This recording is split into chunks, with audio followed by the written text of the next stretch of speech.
The untouchable CEO, Richard Blackwood, stepped out of his Bentley at the Grand Imperial Hotel, adjusting his $1,000 tie and checking his Rolex. At 45, he was worth over $2 billion and controlled a business empire that spanned 3 continents. He was accustomed to people moving out of his way, bowing to his wishes, treating him with the deference his wealth commanded. Today was particularly important. Blackwood Industries was finalizing a massive contract. With the Royal Treasury, a deal that would make him the primary supplier for all government technology needs.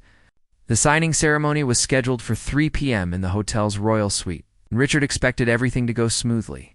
His assistant Patricia hurried alongside him, tablet in hand. "Mr. Blackwood, the contracts are ready for signature." Treasury officials arrived 20 minutes ago, and they're waiting in the Churchill suite. "Good. And the security arrangements?" "Standard hotel security, plus some additional personnel the royal office requested. Nothing that should concern you?" Richard nodded, his mind already on the celebration dinner he had planned for tonight. This contract would cement his position as one of the most powerful businessmen in the country.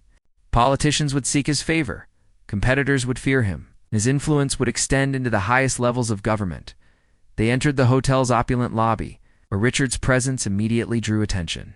Hotel staff recognized him and moved with practiced efficiency to ensure his comfort. The concierge approached with a welcoming smile. "Mr. Blackwood, wonderful to see you again.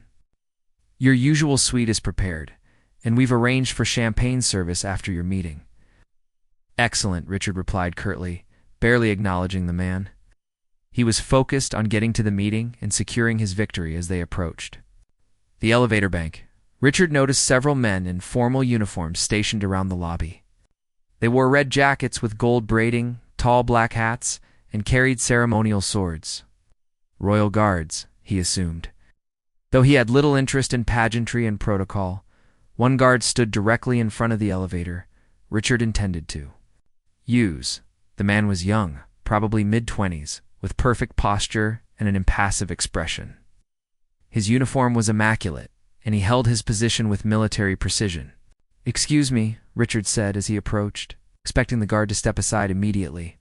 The guard remained motionless, blocking access to the elevator. "I said, excuse me, Richard," repeated, his voice carrying more authority.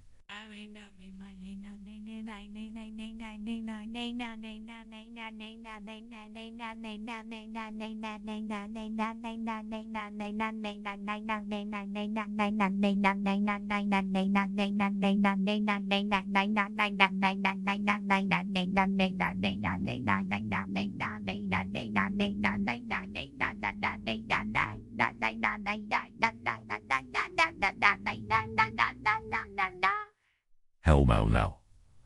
Why now's na Rocheries, why well's up. I'm right, I'm round, I'm rad, I'm real willing you all now I all ram row I row I on row I wonder I rad I'm right I read I read I'm sure I know why now why Elevator. The guard finally spoke, his voice respectful but firm. "I apologize, sir, but this elevator is temporarily restricted for security purposes. Please use the elevator bank to your left." Richard's jaw tightened. He wasn't accustomed to being told what he could or couldn't do, especially by someone who was clearly just hired security. "Do you know who I am?" Richard asked, his voice taking on the edge that made his employees tremble. "No, sir. However, my instructions are to maintain security protocols for all individuals, regardless of their identity." Patricia stepped forward.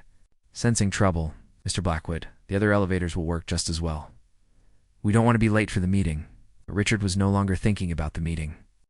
He was thinking about respect, about his position, about the fact that some uniformed nobody was daring to inconvenience him. "Young man," Richard said, moving closer to the guard, "I am Richard Blackwood, CEO of Blackwood Industries. I am here for a meeting with Royal Treasury officials. I don't have time for your security theater." The guard maintained his professional composure. "I understand your frustration, sir. The restriction will be lifted in approximately 10 minutes. I'm happy to escort you to the alternative elevators." 10 minutes. Richard's voice rose. Do you think I wait for anyone? Do you think some rent-a-cop in a costume can tell me where? I can and can't go. Other hotel guests were beginning to notice the commotion. Patricia tugged at Richard's sleeve, trying to guide him away from the confrontation. Sir, please, she whispered urgently. Let's just use the other elevator. But Richard was beyond reasoning now. His entire identity was built on being untouchable, on having power that couldn't be questioned. This guard's polite but firm resistance felt like a personal attack on everything he had built. I'm going to use this elevator, Richard declared loudly. And you're going to step aside right now, or I'll have you fired and blacklisted from every security job in the city. The guard's expression didn't change. Sir, I cannot allow access to this elevator at this time. I'm following direct orders. From my commanding officer? Your commanding officer? Richard laughed harshly. You work for a hotel security company? I could buy this entire hotel with my quarterly bonus? Step aside immediately? The guard remained motionless. Richard felt his control slipping. Every eye in the lobby was on him now, watching to see if the powerful Richard Blackwood could be defied by a simple security guard. His reputation for getting whatever he wanted was at stake. Last chance, Richard said, his voice low and threatening. Move or face the consequences. The guard met his gaze steadily. Sir, I respectfully decline. That was when Richard Blackwood made the biggest mistake of his life. His hand shot out in a sharp, backhanded strike across the guard's face. The sound echoed through the marble lobby like a gunshot. The guard's head snapped to the side, but he didn't fall, didn't cry out, and didn't retaliate. For a moment, the entire lobby was silent. Then the guard slowly turned his head back to face Richard, a red mark visible on his cheek where the blow had landed. Sir, the guard said quietly, you have just struck a member of Her Majesty's Royal Guard during the execution of his official duties. Richard felt a chill run down his spine. Royal Guard? Sergeant Michael Harrison, 2nd Regiment, Royal Guard Division, the young man replied formally. Act like you, sir, have just committed an act of assault against a representative of the Crown. Across the lobby, Richard heard the sound of multiple boots moving in his direction. The other uniformed men weren't hotel security at all. They were all Royal Guards. They were converging on his position with military precision. Patricia grabbed his arm. Mr. Blackwood, we need to leave. Now. But it was already too late. Richard looked around the lobby and saw that every person present, hotel guests, staff members, tourists, was staring at him with shock and disgust. Several people had their phones out, recording the aftermath of his assault on the Royal Guard. You can't do this to me, Richard said, but his voice lacked its usual confidence. I have a meeting with Treasury officials. I have contracts too. Sin. Sergeant Harrison maintained his position at the elevator, his bearing unchanged despite the red mark on his face. Sir, he said quietly, I believe your meeting has just been cancelled. Captain James Morrison arrived in the lobby within 3 minutes of receiving the emergency call. He's the commanding officer of the Royal Guard security detail. He had dealt with difficult situations before, but assault on one of his men during. An official operation was unprecedented. Richard stood frozen near the elevator, still processing what he had done. The red mark on Sergeant Harrison's cheek served as stark evidence of his moment of rage. Hotel guests whispered among themselves, while maintaining a safe distance from the unfolding drama. Sergeant Harrison, Captain Morrison said formally, Report. Sir, at approximately 2:47 p.m. This individual struck me across the face when I maintained security protocols for the restricted elevator. He identified himself as Richard Blackwood. Captain Morrison's expression remained neutral, but Richard caught a slight tightening around his eyes. Mr. Blackwood, I am Captain Morrison, commanding this security operation. You will need to come with us. Come with you where? Richard demanded, though his voice lacked its usual authority. I'm a British citizen. I have rights. Indeed you do, sir. You have the right to remain silent, the right to legal representation, and the right to a fair hearing. You also have the obligation to face consequences for assaulting a member of Her Majesty's forces. Patricia stepped forward desperately. Captain, there's been a misunderstanding. Mr. Blackwood is here for an important meeting with Treasury officials. Surely this can be resolved without the Treasury meeting has been cancelled. Captain Morrison interrupted. When someone commits assault against Royal Guard personnel, all official business with that individual ceases immediately. Richard felt the ground shifting beneath him. The contract worth hundreds of millions, the deal he had spent 2 years negotiating, was evaporating before his eyes. "Can't cancel a government contract because of a misunderstanding," he protested. "Mr. Blackwood, there was no misunderstanding." Multiple witnesses observed, "You strike Sergeant Harrison." Incident was recorded by several hotel guests and will be reviewed as evidence. As if summoned by his words, 2 Metropolitan Police officers entered the lobby. They approached Captain Morrison with professional deference. "Captain, we received a report of assault." "Officers, this is Mr. Richard Blackwood." He struck Sergeant Harrison without provocation while the sergeant was performing his duties. "We'll need a formal report filed." The lead police officer looked between Richard and the Royal Guard. "Sir, are you Richard Blackwood of Blackwood Industries?" "I am." "And this is ridiculous. I barely touched him. It was a moment of frustration, nothing more." "Sir, assault is assault, regardless of how hard the blow was. You'll need to come with us for processing." Richard's face flushed. "Processing? I'm not some common criminal. I employ 15,000 people, contribute millions in taxes every year. And those facts don't give you the right to strike anyone, especially not a Royal Guard." The officer replied calmly. Patricia was frantically typing on her phone. "I'm calling your lawyer, Mr. Blackwood. Don't say anything else until he arrives." But the damage was already spreading beyond the hotel lobby. One of the witnesses, a young woman with a large social media following, had live-streamed the entire incident. Within minutes, #CEO Assaults Guard was trending, and the video was being shared thousands of times.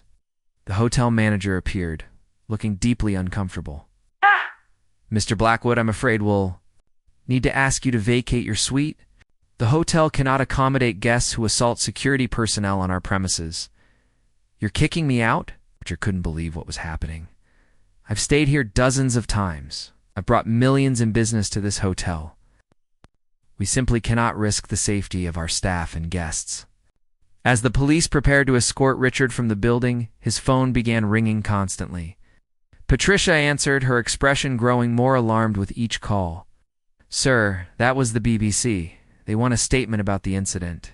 Channel 4, Sky News and the Financial Times. Richard realized that his assault on Sergeant Harrison wasn't just a legal problem, it was becoming a public relations disaster of unprecedented proportions.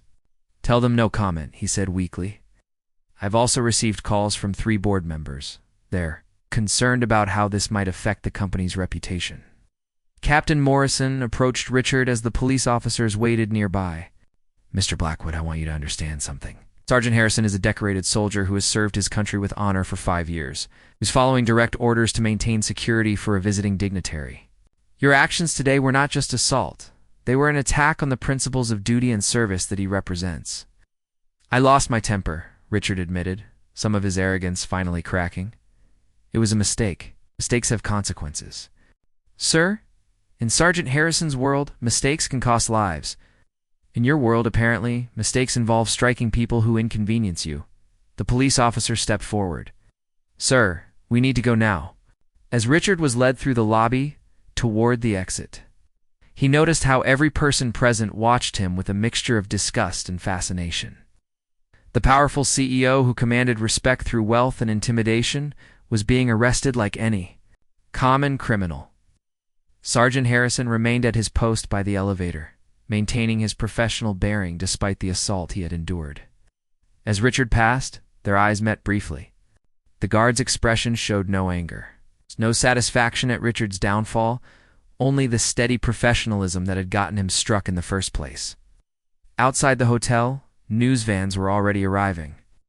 Reporters and camera crews had responded to the social media buzz and were setting up to cover the story. Richard found himself being walked through a gauntlet of flashing cameras and shouted questions. "Mr. Blackwood, why did you strike the Royal Guard? Is it true the Treasury contract has been canceled? How do you respond to accusations that you think your wealth puts you above the law?" Patricia tried to shield him from the cameras, but there was nowhere to hide. The image of Richard Blackwood, billionaire CEO, being placed in the back of a police car would be on every news channel within the hour. As the car pulled away from the hotel, Richard stared out the window at the crowd of reporters and onlookers. 6 hours ago, he had been one of the most powerful men in the country, confident in his ability to control any situation through money and influence. Now, he was facing criminal charges, public humiliation, and the potential collapse of the biggest business deal of his career, all because he couldn't tolerate being told no by someone he considered beneath him. The police officer in the front seat turned around. "Sir, you have the right to make one phone call when we arrive at the station. I'd suggest you call a good lawyer." Richard nodded numbly, finally beginning to understand that his money and power might not be enough to fix what he had broken. The police station was unlike anywhere Richard Blackwood had ever been. The fluorescent lights were harsh, the chairs were plastic, and the smell of disinfectant couldn't quite mask the underlying odors of humanity at its lowest points. He sat in an interview room, still wearing his expensive suit but feeling completely out of place. His lawyer, Marcus Sterling, arrived within 2 hours. Sterling was one of London's most prestigious criminal defense attorneys, commanding fees that even other wealthy clients found shocking. But his expression as he entered the room told Richard everything he needed to know. "Hell were you thinking?" Sterling dropped his briefcase and sat down heavily. It was a moment of frustration. "Marcus, the guard was being obstinate, blocking my access. You struck a royal guard, Richard. On camera, during an official security operation. Do you have any idea how serious this is?" Richard shifted uncomfortably. "It's assault. I understand that. But surely we can work something out. Community service? A fine? Maybe some anger management classes?" Sterling shook his head. "This isn't ordinary assault. When you strike a royal guard in the performance of their duties, it's classified as assault on an officer of the crown. The penalties are severe, and there's virtually no chance of getting charges reduced. What are we talking about? Worst case scenario? 6 months to 2 years in prison, substantial fines, and a permanent criminal record. But prison time might be the least of your problems." Richard's stomach dropped. "What do you mean?" "The Treasury contract is officially canceled. I spoke with government legal counsel an hour ago. They're invoking the morality clause in your preliminary agreement. Blackwood Industries is permanently banned from bidding on any government contracts." The room seemed to spin around Richard. Government contracts made up nearly 30% of his company's revenue. Losing that business would mean massive layoffs, plant closures, and potentially bankruptcy. They can't do that. We haven't been convicted of anything yet. They can, and they have. Assaulting a royal guard during official business is considered an automatic breach of contract. No trial needed. Sterling opened his briefcase and pulled out a tablet. It gets worse. The video has gone viral internationally.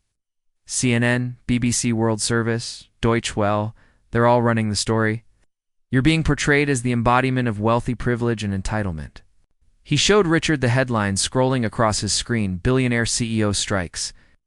Royal Guard in hotel lobby when money can't buy respect. Executive assaults soldier.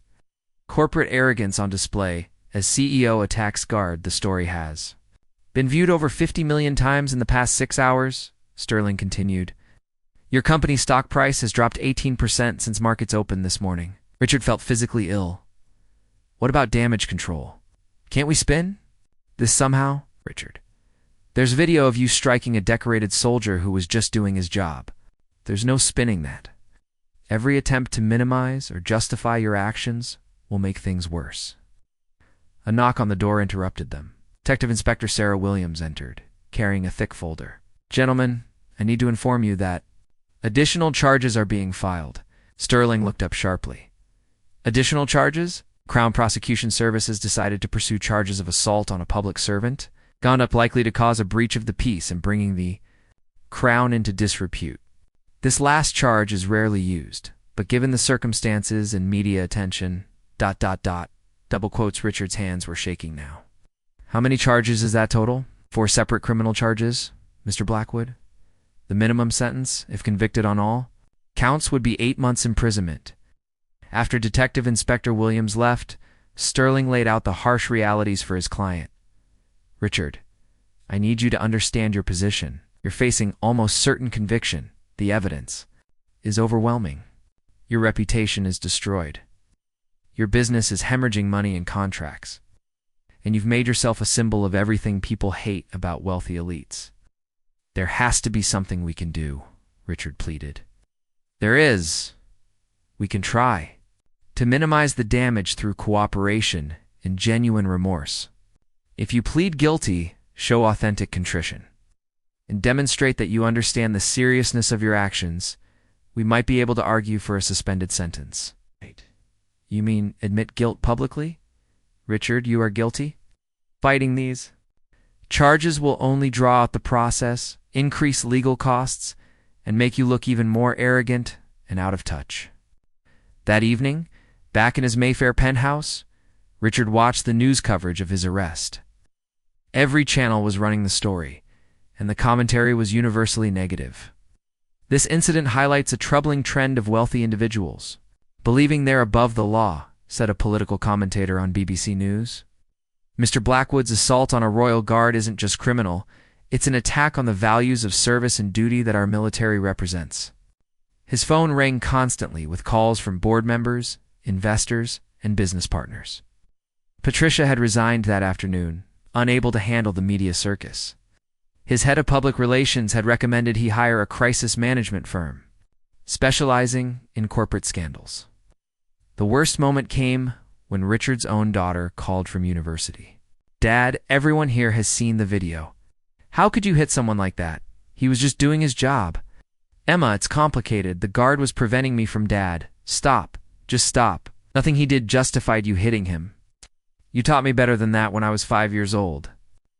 After she hung up, Richard sat alone in his expensive apartment, surrounded by the trappings of his success, finally beginning to understand what he had lost. Not just money or contracts or reputation, but the respect of his own child. The next morning brought news that 3 major clients had terminated their contracts with Blackwood Industries, citing concerns about the company's leadership and values. 2 board members had resigned, and shareholders were demanding Richard step down as CEO. Sterling called with an update on the legal proceedings. The prosecution is willing to discuss a plea agreement, community service, anger management counseling, a public apology, and restitution to cover Sergeant Harrison's medical expenses and trauma counseling. Medical expenses barely touched him. Richard, you struck a young man who was doing his duty with honor and professionalism. The fact that you still don't seem to grasp the gravity of that speaks to exactly why you're in this situation. Sterling's voice grew more serious. The prosecution wants something else as part of any plea deal. They want you to meet personally with Sergeant Harrison and apologize directly to him. Ow. Richard felt a chill. The thought of facing the young guard he had struck, of looking into the eyes of someone he had wronged so publicly and completely, terrified him more than the prospect of prison.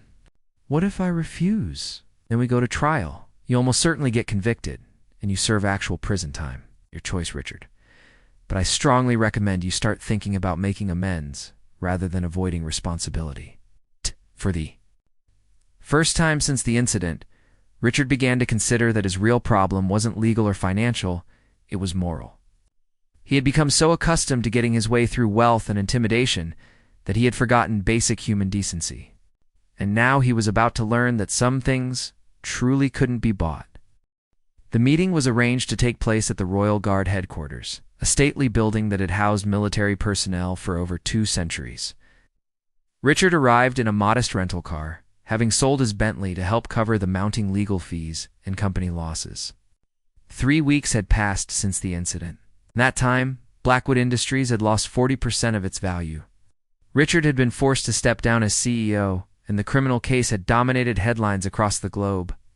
He looked exhausted. Having lost weight and sleep as his empire crumbled around him, Captain Morrison met Richard at the entrance, his manner professional but cold. Mr. Blackwood, Sergeant Harrison, has agreed to meet with you as part of your plea negotiations. I want to be clear, this is an act of grace on his part, not an obligation. I understand, Captain. I'm grateful for the opportunity. They walked through corridors lined with portraits of distinguished soldiers and battle honors. Richard felt the weight of history and tradition surrounding him, the same traditions he had dismissed. so casually at the hotel.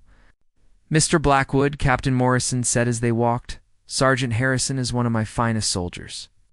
He's served tours in Afghanistan, received commendations for courage under fire, and has never once failed to perform his duty with honor. What you did to him was inexcusable." "I know," Richard replied quietly. "I've had time to think about it." They stopped outside a simple office door. Captain Morrison knocked and entered, with Richard following nervously behind. Sergeant Harrison stood when they entered, his bearing as perfect as it had been in the hotel lobby. The red mark from Richard's strike was gone, but the memory of it hung heavy in the air between them. "Sergeant, this is Mr. Blackwood," Captain Morrison said formally. Richard found himself face to face with the young man he had assaulted. Up close, Harrison looked even younger than Richard had remembered, probably 25 at most, with clear eyes and a steady demeanor that spoke of genuine character. "Sergeant Harrison," Richard began, his carefully rehearsed words suddenly seeming inadequate. I came here to apologize." Harrison nodded slightly, but said nothing. "What I did was wrong, completely wrong. There's no excuse for striking you, and I want you to know that I deeply regret my actions." The words felt hollow even as Richard spoke them. He realized that he was still thinking like a CEO delivering a corporate apology, calculated, strategic, designed to minimize damage rather than express genuine remorse. Harrison finally spoke, his voice quiet but clear. "Mr. Blackwood, may I ask you a question?" "Of course." "Do you understand why I was guarding that elevator?" Richard hesitated. "For security purposes, you said?" The elevator was restricted because Princess Anne was using it to visit a wounded veteran in the hotel's medical suite. A soldier who lost both legs in Afghanistan was receiving a private visit from a member of the royal family to honor his service.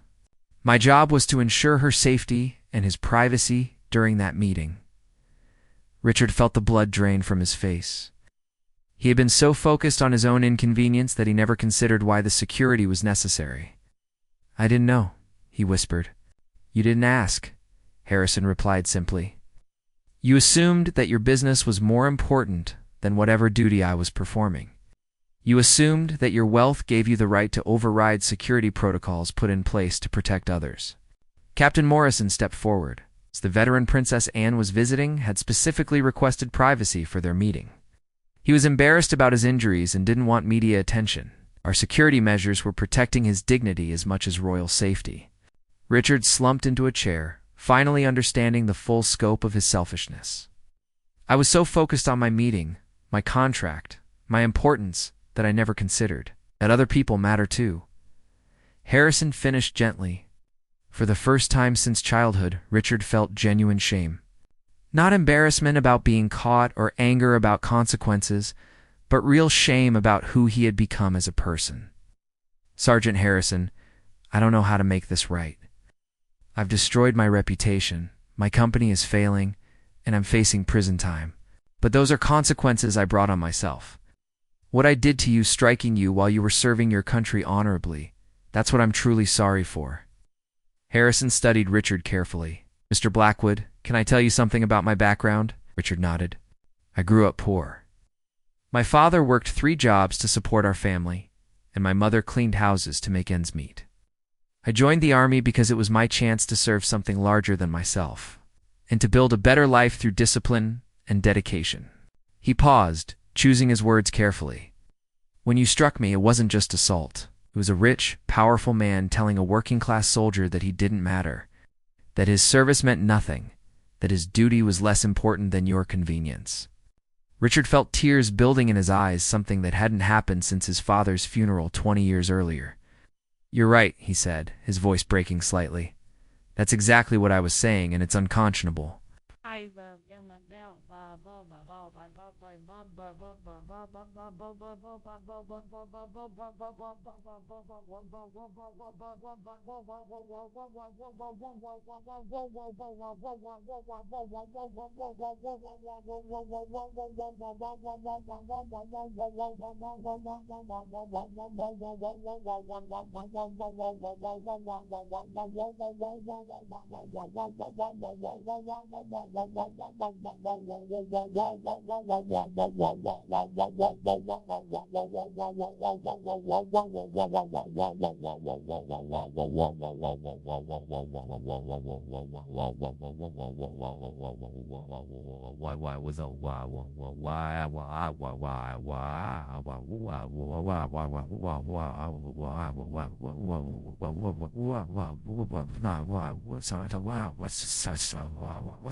Become the kind of person I would have despised as a young man.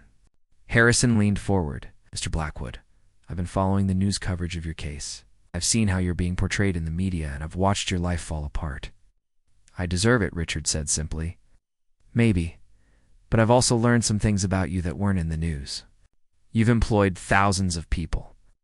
Your company has contributed millions to veterans' charities, and you've built your business from nothing through hard work and determination. Richard looked up in surprise. My question is, what happened to that person? When did success turn you into someone who thinks other people are obstacles to be pushed aside rather than human beings worthy of respect? The question hit Richard like a physical blow. He thought about his early years in business, when he had treated every employee like family. When he had remembered what it felt like to struggle, when he had built his company on principles of fairness and mutual respect. I don't know, he admitted. Somewhere along the way, I started measuring everything by profit and power. I stopped seeing people as individuals and started seeing them as either useful to me or in my way. Harrison was quiet for a moment, then spoke with unexpected compassion. Mr. Blackwood, I'm willing to support a plea agreement that doesn't include prison time. Richard's head snapped up. You are. On one condition. I want you to spend 6 months working with veterans organizations, not just donating money, but actually working with disabled soldiers, helping them rebuild their lives, learning about service and sacrifice. Captain Morrison looked surprised. Sergeant, you don't need to, Captain, with respect. This man needs to remember what it means to serve others, instead of expecting others to serve him. Prison won't teach him that. Community service with people who understand duty and honor might. Richard stared at the young soldier who was offering him a path to redemption despite being the victim of his assault. Why? Richard asked. Why would you give me that chance? Harrison stood and extended his hand. Because I believe people can change, Mr. Blackwood. Because the veteran Princess Anne was visiting that day told me something that stuck with me. The measure of a man isn't whether he falls down, whether he gets back up as someone better. Richard took the offered hand, shaking it with genuine gratitude and respect. Sergeant Harrison, I promise you, I will earn your forgiveness and your faith in me. Don't promise me, Mr. Blackwood. Promise the next person who needs your help instead of your judgment. As Richard left the Royal Guard headquarters, he realized that for the first time in years he had met someone whose respect he truly wanted to earn, not through money or power, but through character and service to others. The real change in his life was just beginning. The Westminster Veterans Rehabilitation Center was nothing like the luxury offices Richard had inhabited for decades. The building was functional rather than impressive, filled with the sounds of physical therapy sessions, the whir of wheelchairs, and the quiet conversations of people rebuilding their lives after sacrifice. Richard's first day began at 7 a.m. with orientation led by Sarah Mitchell, the center's director. She was a former Army nurse who had worked with wounded soldiers for 15 years, and her no-nonsense attitude reminded Richard of Sergeant Harrison. Mr. Blackwood, I want to be clear about something from the start, Sarah said, as she led him through the facility. These veterans don't know who you are, and I intend to keep it that way. You're here as Richard, a volunteer doing community service. Nothing more, I understand. Do you? Because these people have given parts of themselves literally, in many cases, in service to others. They don't need to be around someone who thinks he's better than them. Richard winced at the accurate assessment. Ms. Mitchell, I know you have every reason to doubt me. All I can ask is that you judge me by my actions here, not by what you've seen in the news. His first assignment was helping with basic administrative tasks, filing paperwork, organizing supply closets, and assisting with meal service. It was mundane work that required no special skills, but Richard approached it with more focus than he had given to million-dollar deals. During lunch service, he met Tommy, a 28-year-old former Royal Marine who had lost his right arm and suffered traumatic brain injury from an IED explosion in Afghanistan. You're the new volunteer, yeah? Tommy asked as Richard helped serve vegetables. What's your story? I'm here doing community service, Richard replied honestly. Made some poor choices and need to make amends. Tommy nodded. Fair enough. We've all made mistakes. What did you do before this? I ran a business, but I let success go to my head and forgot how to treat people properly. Happens to the best of us, mate. The trick is learning from it. Over the following weeks, Richard found himself drawn into the daily rhythms of the center. He helped veterans with computer skills, assisted during physical therapy sessions, and gradually began to hear their stories. There was Maria Santos, a former helicopter pilot who had been shot down during a rescue mission and now used a wheelchair. She was working to become a counselor for other disabled veterans. The hardest part isn't the physical limitations, she told Richard one afternoon as he helped her organize files. It's the looks people give you: pity, discomfort, like they don't know how to act around you. How do you handle that? I remember that I chose to serve, knowing the risks. I don't regret that choice, even with the consequences. My injury doesn't define me, my response to it does. Then there was James Wilson, who had served 3 tours in Iraq before developing severe PTSD. He was learning woodworking as therapy and had exceptional skill, despite his shaking hands. I used to think asking for help was weakness, James confided. To Richard, while they worked on a project together, it took me 2 years to understand that the strongest thing I could do was admit I couldn't handle everything alone. Richard began to see patterns in these conversations. Every veteran he met had faced moments that stripped away their sense of control and forced them to confront their limitations. But instead of being broken by these experiences, they were learning to find strength in vulnerability and purpose. In service to others, the turning point came during his 6th week at the center. Richard was helping David Chen, a former Army medic who had been blinded by shrapnel, learn to navigate computer software with screen-reading technology. Richard, can I ask you something personal? David said during a break. Of course. You. Talk about your old job like you were ashamed of who you became. What changed you? Richard paused, considering how to answer. Over the past weeks, he had been more honest with these veterans than he had been with anyone in years. I think success isolated me, he said finally. The more money I made, the more power I gained, the less I had to consider other people's needs or feelings. Everyone around me was either trying to please me or get something from me. I stopped seeing people as individuals and started seeing them as either useful or inconvenient. David nodded thoughtfully. You know what's interesting? In the military, the higher your rank, the more responsible you become for the welfare of others. Leadership means serving those under your command, not being served by them. The observation hit Richard hard. He had always thought of leadership as having others serve him, when true leadership meant the opposite. That evening, Richard called his daughter Emma for the first time since his arrest. Dad, I wasn't sure you'd call again after our last conversation. Emma, I owe you an apology. Not just for what happened at the hotel, but for the kind of father I've been for the past few years. There was silence on the line before Emma spoke, her voice softer. What do you mean? I've been so focused on building wealth and power that I forgot to model the values I taught you when you were young. I became someone you couldn't be proud of. Dad, where is this coming from? Richard looked around his modest apartment. He had downsized from the penthouse to help pay legal fees and company debts. I'm working with veterans who lost everything in service to others, and they're teaching me what real strength looks like. They're showing me that character isn't about never falling down. It's about who you become when you get back up. Are you okay? You sound different. I'm better than I've been in years, honey. I'm finally remembering who I used to be before. I let success corrupt me. The next month, Richard was assigned to help with the center's adaptive sports program. He worked with veterans learning to ski, play basketball, and compete in track events despite their disabilities. One afternoon, he was helping set up equipment when he noticed a familiar figure entering the gymnasium. Sergeant Harrison, in civilian clothes, was visiting with a group of current Royal Guards. Their eyes met across the room, and Harrison approached with a slight smile.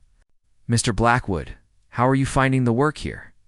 Educational, Richard replied honestly. These people are teaching me things I should have learned decades ago, such as That real strength comes from helping others, not from having power over them. That service to something larger than yourself gives life meaning that money can't buy. Harrison nodded approvingly. Sarah Mitchell tells me you've become one of their most reliable volunteers. I've found my place here, for the first time. In years, I'm doing work that actually matters. In your legal situation, the plea agreement goes to court next week. Community service, anger management, and a public apology. No prison time thanks to your recommendation. Harrison looked around the bustling gymnasium. Mr. Blackwood, I have a confession to make. When I suggested you work with veterans, I wasn't sure you were capable of genuine change.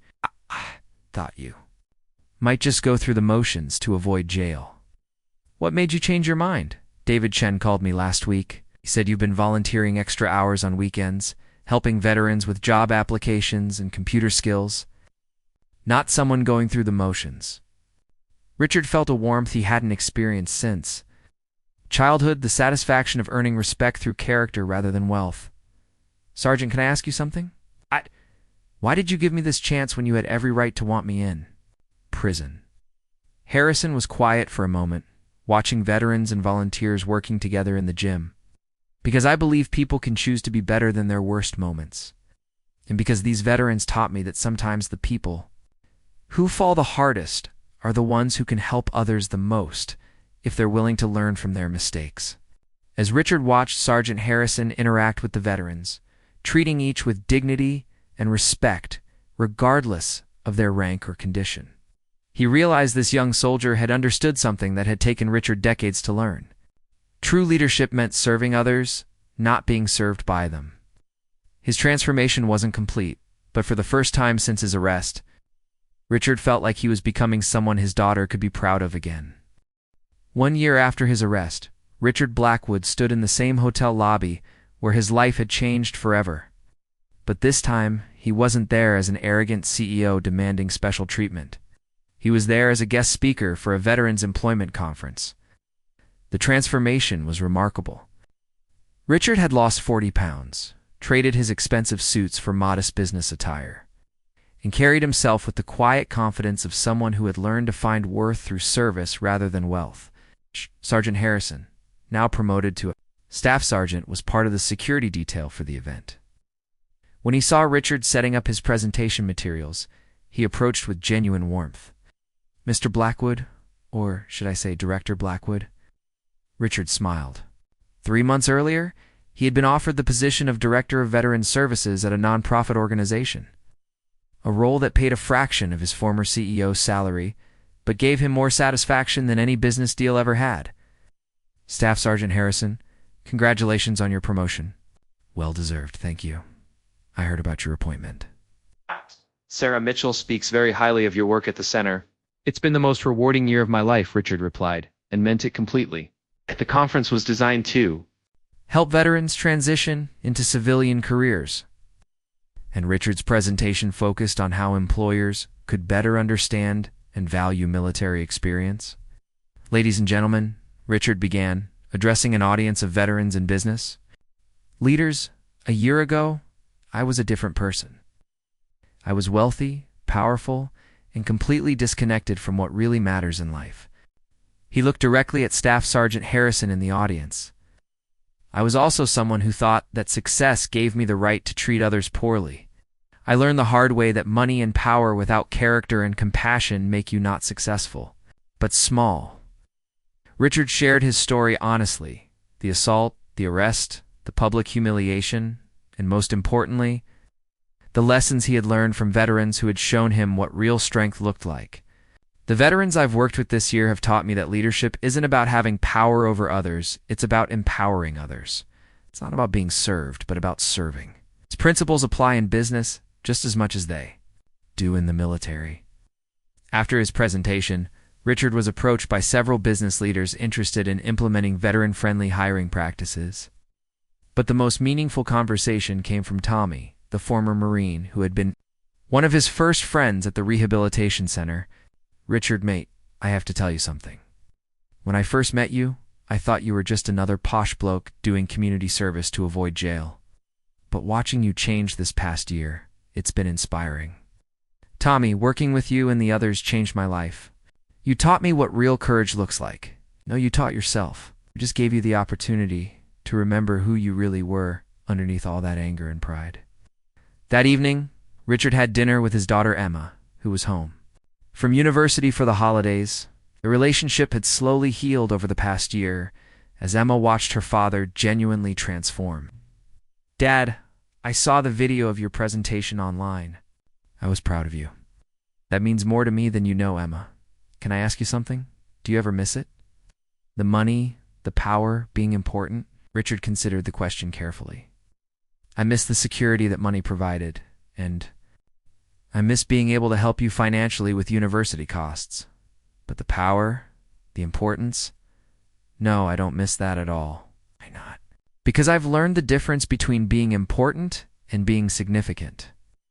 I used to be important because I had money and influence. Now I'm significant because I'm helping people rebuild their lives and find their purpose. Emma smiled. I like this version of you much better. The following month brought unexpected news. Richard received a call from the board of directors at his former company, Blackwood Industries. The interim CEO they had hired after Richard's departure was being investigated for embezzlement, and the company was struggling to maintain its contracts and reputation. Richard, we know this is unusual given the circumstances, but the board would like you to consider returning as CEO, said Margaret Foster, the board chairwoman. Richard was quiet for a long moment. Margaret, I appreciate the offer, but I'm not the same person who built that company. The man you're asking to return doesn't exist anymore. We understand you've changed, but you're still the most qualified person to lead Blackwood Industries. The problem isn't my qualifications, it's my priorities. A year ago, I would have jumped at this offer without hesitation. Today I have to ask myself whether returning to that world would be good for me or good for the people I serve now. Richard ultimately declined the offer, but he did agree to serve as a consultant to help the company implement ethical business practices and veteran-friendly policies. 6 months later, Richard was invited to speak at Staff Sergeant Harrison's promotion ceremony to company, Sergeant Major. As Richard watched the young man he had once assaulted receive recognition for his exemplary service, he reflected on the strange turns life could take. After the ceremony, the two men walked through the same plaza where Jake Martinez, the street performer, had once entertained crowds. Mr. Blackwood, Harrison said, I want you to know that your transformation has been noticed at the highest levels. Princess Catherine specifically mentioned your work with veterans during a recent briefing. I hope she understands that I'm not looking for recognition or forgiveness for what I did. I'm just trying to become someone worthy of the second chance. You gave me, she understands completely. In fact, she wanted me to ask if you'd consider serving on the Royal Commission for Veterans Affairs. Richard stopped walking. The Royal Commission. It's a new initiative to improve services for wounded veterans. They need someone who understands both business and the challenges veterans face. Someone who has learned to put service above self-interest. As Richard considered the offer, he realized how far he had come from the arrogant CEO who had struck a royal guard in a moment of entitled rage. That man had measured success by wealth accumulated and power wielded. This man measured success by lives improved and service rendered. Staff Sergeant Harrison, I would be honored to serve on the commission. Good. There's one condition, though. What's that? Harrison smiled. You'll be working directly with me. I've been appointed as the commission's military liaison. Dord extended his hand, which Harrison shook firmly.